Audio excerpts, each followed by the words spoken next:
વાલિયા એપીએમસીમાં ટેકાના ભાવે અત્યાર સુધીના 49,830 ક્વિન્ટલ તુવેરની ખરીદી કરવામાં આવી હતી. ટેકાના ભાવે તુવેરની ખરીદી થતાં ખેડૂતોમાં ખુશીનો માહોલ જોવા મળ્યો હતો.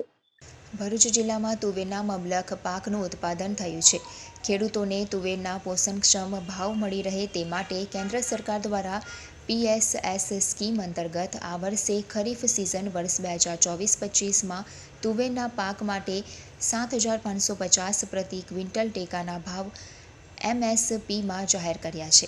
જે સંદર્ભે ભરૂચ જિલ્લામાં NCCF અને કોન્સ્ટ્રોરાયમ પ્રાઇવેટ કંપની લિમિટેડના માધ્યમથી એપીએમસી વાલિયા અને સરકાર દ્વારા ટેકાના ભાવે તુવેરની ખરીદી શરૂ કરવામાં આવી છે. તારીખ 5 એપ્રિલથી 1 મે સુધીમાં 1,814 ખેડૂતોની 49,830 ક્વિન્ટલ તુવેરની ખરીદી કરવામાં આવી.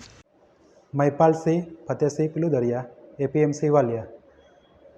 સરકારશ્રીના PSS યોજના હેઠળ તુવેરના પ્રતિ ક્વિન્ટલ 7,550ના ભાવે તારીખ 5/4/2025થી તારીખ 1/5/2025 સુધી 1,814 ખેડૂતોએ 49,830ની ખરીદી કરેલ છે ક્વિન્ટલની.